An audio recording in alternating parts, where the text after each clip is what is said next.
When people talk about the AI singularity, perhaps most famously proposed by Ray Kurzweil in the early 2000s, they're usually referring to a very specific idea that intelligence is something that we can measure, model, and eventually reproduce. Language, reasoning, math, even creativity and learning. And if machines can do all of that, then at some point they will become as intelligent as we are, and beyond that, more intelligent, forever and ever. That's a trajectory we're told to expect. But this idea depends on a deeper assumption, one that often goes unquestioned, that intelligence and consciousness are essentially the same thing, or at least that higher forms of intelligence emerge from consciousness once biology or machinery becomes complex enough to support it. But if you look closely, that's not something we've actually demonstrated with today's AI systems. We've built systems that can process language, generate images, solve problems. But there's no credible evidence that those systems are self-aware. And that gives us an opportunity to ask deeper questions, big questions. Because the truth is that there is another way of thinking about mind, probably many other ways actually, one that has recurred repeatedly in philosophy, in spiritual traditions, and more recently in certain areas of science, is the idea that consciousness is not confined to the brain, or even operate independently of it under certain conditions. In modern times, this is sometimes described as the nonlocal mind. Non-locality is a concept that already exists in physics, where two particles can apparently remain informationally connected across vast distances in states of superposition. Now, I'm certainly not the first person to point out this similarity because it entered popular circles many decades ago. And we have to admit that not everyone who has talked or written about it has been quite careful enough with their claims. So we should be clear that this idea of non-locality of mind is metaphorical in this instance because claiming that non-locality in physics operates under the same principles as non-locality of mind remains unsubstantiated. And yet, I personally believe that non-locality is a feature of both, but perhaps not in exactly the same way. If that sounds unlikely, it's worth noting that there are entire areas of research and discourse that suggest this possibility, however controversial they may be. Yet for those who talk about the non-local mind, there are many disagreements on how and why mind may have non-local properties. And that debate is just one of many exciting things we'll be exploring here on the Other Singularity channel.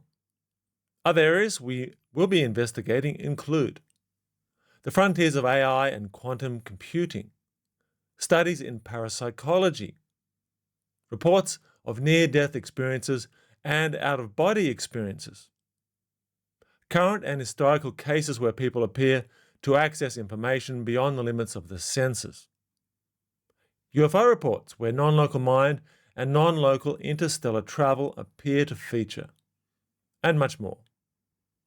None of this is settled, but I don't believe that the big questions surrounding this subject are going to disappear either. If even a small part of this is valid, then the implications are highly significant. It would mean that both consciousness and intelligence are not just something happening inside our skulls. It would mean that our perceptions, insights, even our decision-making might involve a wider field of information. It would change how we think about learning, about creativity, about human potential, and it would raise serious questions about the direction we humans are currently heading as a civilization, as a species, and in terms of our place in the cosmos. In particular, that we may be building smarter machines based on an impoverished understanding of the mind. Ultimately, the other singularity may thus turn out to be vastly more disruptive and more transformative than the AI singularity. Before we go any further, I should tell you a little bit about myself. My name is Marcus T. Anthony, and this topic isn't just something I've studied intellectually. It's something I've explored directly for decades, through meditation, through careful attention to inner experience, and through working with people who seem to be able to access forms of intelligence that don't fit into our current models. At the same time, my academic background is in future studies and education, where I've spent decades researching how we think, learn, and imagine the future. This has led to my teaching related university courses for several years, writing many peer-reviewed articles, popular and academic books, and sharing these ideas at many international conferences. So I'm approaching this from more than one angle, both from experience and via more careful science-based research. So this channel is an exploration of these kinds of questions, not from a position of naive belief, but nor from a position of hardcore skepticism. I mean, my biases are pretty clear as to where I stand. The assumption I make is that deep questions about the nature of consciousness itself are worth taking seriously and playfully. I'll be looking at different strands of evidence, from scientific studies and historical ideas to personal experiences and reports that are harder to categorize. Some of these topics sit comfortably within mainstream thinking, but many others, perhaps most, don't. Though the focus on the non-local mind will be constant, there will be several different kinds of content. Short videos like this one will be the norm at first, where I explore specific ideas in depth. But later there will be interviews with people working in and around these fields, some grounded in conventional science, others working at the edges of our known knowledge structures. And I'll also be looking at how all of this connects to the future. For there is more to the future than just robots and flying cars, more than just the future of technology. There's the future of the mind, for instance. Because if consciousness isn't confined to the brain, then you and I, and those who come after us, may be approaching a very different kind of threshold, nearing very different kinds of futures than we are often sold by our mainstream education systems and in our mainstream media spaces.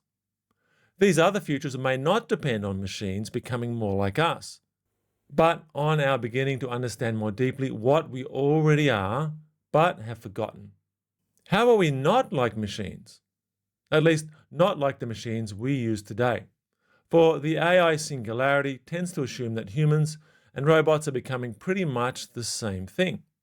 Conversely, the other singularity may show us just how different humans and robots really are, and why it is vital that we stop confusing the two.